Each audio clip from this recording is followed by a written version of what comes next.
Hi students, welcome to IAS Academy. So video பண்ண அனைவருக்கும் இந்த மாமாதன் டிக்கெட் சிலர் ஃப்ரம் இந்த வீடியோல என்ன பார்க்க போறோம் அப்படின்னு பாத்தீங்கன்னா நகராட்சி எக்ஸாம்ல முக்கியத்துவம் குறையுதா எழுத்து தேர்வுக்கு ஓகேவா.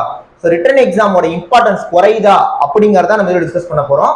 ஏன்னா இன்னைக்கு வந்து பாத்தீங்கன்னா ஒரு அப்டேட் வந்து இருந்தது. என்னன்னு பாத்தீங்கன்னா அந்த MAWS நடந்து முடிஞ்ச எக்ஸாம்ல ஃபைனல் ரிசல்ட்டுக்கு பொறுத்த வரைக்கும் 85% மார்க்ஸ் வந்து ரிட்டன் எக்ஸாம்ல இருந்தும் 15% மார்க்ஸ் வந்து பாத்தீங்கன்னா இன்டர்வியூல வந்து எடுக்க போறதா சொல்லியிருக்காங்க. அப்ப 85% வந்து ரிட்டன், 15% தான் இன்டர்வியூ. இந்த ஒரு டேட்டா இருக்குல்ல, இந்த டேட்டா பொறுத்த வரைக்கும் ரிட்டன் எக்ஸாமோட அந்த ஒரு முக்கியத்துவம் இருக்குல்ல அது டோட்டலா குறையுது. இன்டர்வியூட முக்கியத்துவம் தான் ரொம்ப அதிகரிக்குது. இந்த டேட்டாவை நான் உங்களுக்கு ஒரு ஸ்டாட்டிஸ்டிக்கல் அனாலிசிஸோட பக்காவா புரிய வச்சிடறேன். அதுக்கு நீங்க என்ன பண்ணணும்னா மறக்காம சேனலை சப்ஸ்கிரைப் பண்ணி வச்சுக்கோங்க. அட் சேம் டைம் MAWS எழுதின அத்தனை பேரும் ஓகேவா, நீங்க டிப்ளமா எழுதியிருந்தாலும் சரி, இன்ஜினியரிங் எழுதியிருந்தாலும் சரி, எல்லாருமே இந்த வீடியோ கொஞ்சம் கடைசி வரைக்கும் பாருங்க. கடைசி வரைக்கும் ஒரு செகண்ட் கூட ஸ்கிப் பண்ணாம ஃபுல்லா பாருங்க. சேம் டைம் MAWS எழுதியிருந்த உங்களோட நண்பர்கள் அத்தனை பேருக்கும் இந்த வீடியோ கொஞ்சம் ஷேர் பண்ணி விடுங்க ஓகேவா.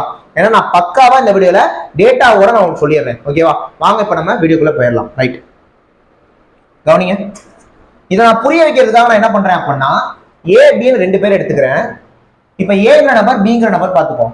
நீங்க MAWS எக்ஸாம் எழுதி முடிச்சிட்டீங்க ஓகேவா, எழுதி முடிச்சிட்டீங்க. டெக்னிக்கல் 200 கொஸ்டின், GS 100 கொஸ்டின் எழுதுனீங்க. ஸோ மொத்தமா 300 கொஸ்டின் ஓகேவா.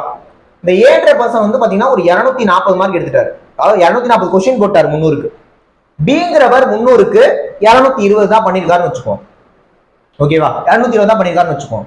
ஆனா இப்ப இந்த 85% 15% ஒரு ரேஷியோ எடுத்திருக்காங்கல்ல, இது என்ன பண்ணும் அப்படின்னா இந்த ரெண்டு பேருமே ஒரே ரேங்க்ல கொண்டு போய் ஒரே ரேங்க்ல கொண்டு போய் விடுறதுக்கு வாய்ப்பு இருக்கு. நான் கிளியரா உங்களுக்கு எக்ஸ்பிளைன் பண்றேன், கவனிங்க. இப்ப 300 கொஸ்டினுக்கு தான் 240 போட்டிருக்காரு. மார்க்னு பார்த்தா எத்தனை வரும்? மொத்தமா 450 மார்க். ஏன்னா ஒரு கொஸ்டினுக்கு 1.5 மார்க் கொடுத்திருந்தாங்க. அப்ப 450க்கு இவர் எத்தனை மார்க் எடுக்கிறாரு? 360 மார்க் எடுக்கிறாரு. ஒரு கொஸ்டினுக்கு 1.5 மார்க் வச்சீங்கன்னா 250 கொஸ்டினுக்கு 360 மார்க் வந்துடும்.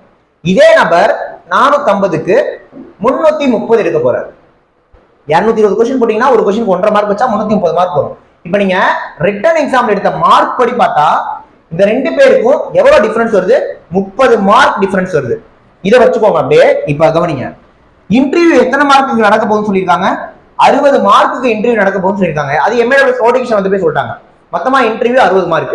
இன்டர்வியூ பொறுத்த வரைக்கும் நான் உங்களுக்கு ஆல்ரெடி சொல்லியிருந்தேன். என்னன்னு பாத்தீங்கன்னா இன்டர்வியூல மினிமமா 36 மார்க் போடுவாங்க எல்லாருக்குமே. மினிமம் 36 இன்டர்வியூல போட்டுருவாங்க. ஏன்னா 60% போட்டே ஆகணும் ஓகேவா. மேக்சிமமா 60 போட வாய்ப்பு இருக்கு. Minimum 36, maximum 60. இப்ப கவனிங்க, இந்த எக்ஸாம் நல்லா பண்ணிருக்காருல, இவர் வந்து இன்டர்வியூல ஒரு 36 மார்க் எடுக்கிறாருன்னு வச்சுக்கோம். ஓரளவு சுமாரா பண்ணியிருந்தாருல, இவர் இன்டர்வியூல 60 எடுக்கிறாருன்னு வச்சுக்கோம். நான் இது வரைக்கும் சொன்னது தெளிவா புரிஞ்சிருச்சா? ஓகே, அது மேக்ஸ் நடத்துற மாதிரி இருக்கு. ஆனா சொல்றேன், கவனிங்க, கரெக்டா கவனிங்க. இப்ப என்னன்னா அப்படியே அக்ஸலேட் போயிடுறேன். இப்ப என்னன்னா ஃபைனல் கட் ஆஃப்க்கு மொத்தமா 100 மார்க். அதுல 85 மார்க் ரிட்டனையும் 15 மார்க்குக்கு இன்டர்வியூ எடுத்துக்கிறதா சொல்லியிருக்காங்க. 85% ரிட்டனு, 15% இன்டர்வியூன்னு சொல்லிட்டாங்க. இப்ப அப்படியே கவனிங்க, நல்லா படிச்சிருந்தாருல ஏ, அவர் 450 மார்க்குக்கு எவ்வளவு எடுத்திருக்காரு? 360 எடுத்திருக்காரு. ரிட்டர்ன் மார்க் என்ன பண்ண போறாங்க? 85 கன்வெர்ட் பண்ண போறாங்க. ரிட்டர்ன் மார்க்க 85 கன்வெர்ட் பண்ண போறாங்க. இந்த 450 5ஆல டிவைட் பண்ணா என்ன வரும்? 90 வரும்.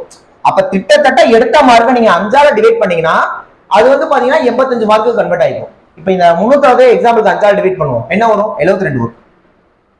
அப்ப ஏன்ற நபர் ஓகேவா 85க்கு ரிட்டர்ன்ல 72 வந்துட்டாருன்னு அர்த்தம். அதே பி அப்படிங்கிற நபர் மொத்தமா 450க்கு எவ்வளவு எடுத்திருந்தாரு? 330 எடுத்திருந்தாரு ஓகேவா. இதை 5ஆல டிவைட் பண்ணீங்கன்னா 66 அந்த மாதிரி வரும் ஓகேவா. 66 வரும். தெளிவா கவனிச்சிட்டீங்களா? இவரு ரிட்டர்ன்ல 85க்கு 72 வச்சிருக்காரு, சூப்பர். இவரு ரிட்டர்ன்ல 85க்கு 66 வச்சிருக்காரு, ஓகே. அப்படியே இன்டர்வியூ வருவோம். இன்டர்வியூல ஏன்ற நபருக்கு 60க்கு 36 தான் போட்டிருந்தாங்க. ஆனா இன்டர்வியூ எத்தனை மார்க் எடுத்துக்க போறாங்க? 15 மார்க் எடுத்துக்க போறாங்க. இப்ப 60 என்ன பண்ணா 15 ஆகும்? 4ஆல டிவைட் பண்ணா. அப்ப 36 நீங்க 4ஆல டிவைட் பண்ணீங்கன்னா 9 மார்க்ஸ் கிடைக்கும் ஓகே. அப்ப ஏன்ற பர்சன் 9 மார்க்ஸ் எடுக்க போறாரு. பீன்ற பர்சன் 60 எடுத்துட்டாருன்னா அவருக்கு 15 மார்க்குமே வந்துடும். இன்டர்வியூல 15 வந்துடும். இப்ப நீங்க ரெண்டையும் ஆட் பண்ணீங்கன்னா 72 9 கூட்டினா 81, 66 15 கூட்டினா 81. சோ ரிட்டன் எக்ஸாம்ல ஒரு நபரை விட இன்னொரு நபர் 20 கொஸ்டின் அதிகமா போட்டிருந்தாலுமே கூட இந்த இன்டர்வியூ ப்ராசஸ்ல ரெண்டு பேரும் அப்படியே சேமா வர்றதுக்கான வாய்ப்பு இருக்கு. 20 கொஸ்டின் அதிகமா போட்டவருக்கு இப்ப இவரை விட ஒரு 15 கொஸ்டின் அதிகமா போட்டிருந்தாருன்னு வச்சுக்கோங்க, ஓவரால் கட் ஆஃப் வர்றப்ப இவர் வந்து பாத்தீங்கன்னா அதிக மார்க் வருவதற்கான வாய்ப்புகள் இருக்கு. இதுக்கான ரீசன் வந்து பாத்தீங்கன்னா 85% ரிட்டனும் 15% இன்டர்வியூவும் எடுக்கிறனாலதான். ஓகே, சோ எம்ஏடபிள்யூஎஸ்க்கான எக்ஸாமே ரொம்ப கஷ்டமா இருந்தது. அது ஓப்பனா சொல்லுவாங்க, எல்லாருக்குமே கஷ்டமா தான் இருந்ததுங்கிறப்ப எக்ஸாம்ல பெரிய லெவல்ல டிஃபரன்ஸ் காட்ட முடியாது. நான் சொன்னேன் 20 கொஸ்டின் அதிகமா போட முடிச்சா ஒரு நபருக்கு இன்னொரு நபருக்கு எம்ஏடபிள்யூஎஸ் அப்படிலாம் இல்ல. நான் சும்மா ஒரு 240 220 எடுத்தேன். என்ன சொல்ல வரேன், இது வந்து ஒரு 20 கொஸ்டின் அதிகமா ரிட்டன்ல அடிச்சவரே ஓவரால் வரப்ப கம்மியா மார்க் வரதுக்கான வாய்ப்பு இருக்கு. ஆனா ரிட்டன் சுமாரா பண்ணவருமே கூட இன்டர்வியூல ஓகேவா அவர் மார்க் நிறைய எடுத்தாரு அப்படின்னா ஓவரால்ல அவர் இவருக்கு ஈக்குவல் டஃப் கொடுக்க சான்ஸ் இருக்கு. அதுக்கான ரீசன் இதுதான். 85% இன்டர்வியூ ரிட்டனும் 15% இன்டர்வியூ எடுக்கிறதுனால. நார்மலா டிஎன்பிஎஸ்ஸோட எக்ஸாம்ஸ் எல்லாம் போய் பாத்தீங்க அப்படின்னா 90% வந்து ரிட்டர்ன் எடுத்துக்குவாங்க, 10% தான் இன்டர்வியூ எடுத்துக்குவாங்க. அந்த மாதிரிதான் இருக்கும். நார்மலா டிஎன்பிஎஸ்சி நடத்துற எக்ஸாம்ஸ் போய் பாத்தீங்கன்னா 90% ரிட்டர்ன் மார்க்கும் 10% தான் இன்டர்வியூ எடுத்துக்கிற மாதிரி இருக்கும். இப்படிதான் இருக்கும் டிஎன்பிஎஸ்சி எக்ஸாம்ஸ்ல. ஆனா இப்ப இந்த எம்ஏடபிள்யூஎஸ் நடத்தி இருக்கிறதுல 85% ரிட்டனும் 15% இன்டர்வியூ எடுக்கிறனால ரிட்டன் எக்ஸாம்ல ஒரு நபரை விட இன்னொரு நபர் 20 கொஸ்டின் அதிகமா போட்டே, புரியுங்களா, 20 கொஸ்டின் அதிகமா போட்டுமே அவருக்கு ஃபைனல் அவுட்புட் இந்த மாதிரி குறையிற மாதிரி வர மாதிரி இருக்கு. ஓகே, சோ எனக்கு தெரிஞ்சு இந்த 85% ரிட்டனும் 15% இன்டர்வியூவும் சொல்லியிருக்கிறது இந்த மாதிரியான ஒரு நிலைமையை வந்து ஏற்படுறதுக்கான வாய்ப்புகள் இருக்கு. ஓகேவா, அதனால எம்ஏடபிள்யூஎஸ்ல நீங்க ரிட்டன் எக்ஸாம் நல்லாவே பண்ணியிருந்தாலுமே கூட இன்டர்வியூ நீங்க வெறித்தனமா ப்ரிப்பேர் பண்ண வேண்டிய அவசியம் இருக்கு. ஏன்னா இன்டர்வியூ நான் திரும்ப சொல்றேன் டிஎன்பிஎஸ்சி நடத்தல, இது எம்ஏடபிள்யூஎஸ் நடத்துறது, அண்ணா யூனிவர்சிட்டி நடத்துறது. ஸோ எக்ஸாமே டெப்தா இருந்ததுங்கிறப்ப இன்டர்வியூ அதை விட டெப்தா இருக்கும். ஓகே, ரொம்ப அதை விட டெப்தா இருக்கும். உங்களுக்கு மார்க் வந்து அவ்வளவு சீக்கிரத்துல போட மாட்டாங்க, ரொம்ப ரொம்ப கம்மியா தான் போட பார்ப்பாங்க. அப்ப அந்த அளவுக்கு டஃப்பான கொஸ்டின்ஸ் இருக்கும். ஓகே, அப்ப அதுக்கு நீங்க வெறித்தனமா இங்க ப்ரிப்பேர் பண்ணி தான் ஆகணும். அதனால எம்ஏடபிள்யூஎஸ்ல ரொம்ப ஹோப்பை வச்சுக்கிட்டு இப்ப கரண்ட்ல இருக்கிற அந்த ஏஇ எக்ஸாம் டிஎன்பிஎஸ்சியோட ஏஇ இருக்குல்ல, அதை அப்படியே விட்டுறாதீங்க தயவு செய்து. ஆனா ஏஇக்கு கொஞ்சம் ப்ரிப்பேர் பண்ணுங்க. நான் இந்த டேட்டாவை நான் கிளியராகவே உங்களுக்கு சொல்லிட்டேன். 20 கொஸ்டின் அதிகமாக போட்டவராலே இங்க இன்டர்வியூல கொஞ்சம் அப்படியே முடியல, ஃபைனலா டஃப் கொடுக்க முடியல. அப்ப ரிட்டன் எக்ஸாம்ல 20 கொஸ்டின் எடுத்துமே இங்க பிரயோஜனம் இல்லை, அதுக்கு விட அதிகமா எடுக்கணும். நீங்க ஒரு நபரை விட இன்னொரு நபர் ரிட்டர்ன்ல 25 கொஸ்டின் நடந்து முடிஞ்ச எம்ஏடபிள்யூஎஸ்ல 25 கொஸ்டின் டிஃபரன்ஸ் காட்ட மாதிரி எக்ஸாம் இருந்தது.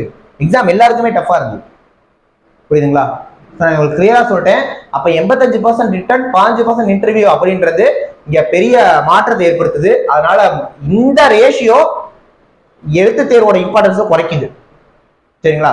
இன்டர்வியூட இம்பார்ட்டன்ஸ் தான் அதிகப்படுத்துற மாதிரி இருக்கு. ஓகே, அதனால நீங்க 300 கொஸ்டினுக்கு எக்ஸாம், அதாவது காலையில மதியானம் சொல்லிட்டு இன்ஜினியரிங் ஒரு எக்ஸாம், டிப்ளமோக்கு ஒரு எக்ஸாம், 4 எக்ஸாம் எழுதுனீங்கல்ல, அதோட இம்பார்ட்டன்ஸ் குறையுது.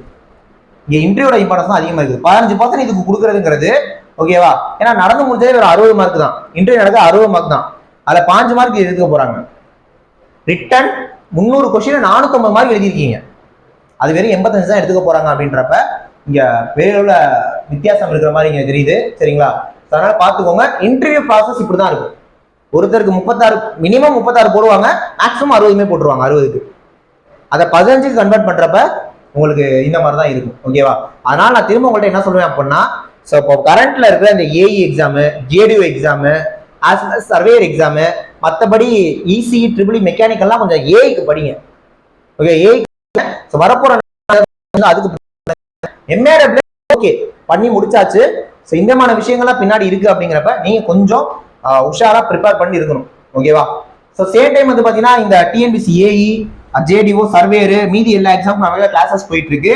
ஜாயின் பண்ண நினைக்கிறவங்க 7708197281 இந்த நம்பர் கான்டாக்ட் பண்ணி நீங்க டீடைல் ஜாயின் பண்ணிக்கலாம். ஓகே, நெக்ஸ்ட் இந்த மாதிரி முக்கியமான அப்டேட்ஸோட பார்க்கலாம். தேங்க்யூ.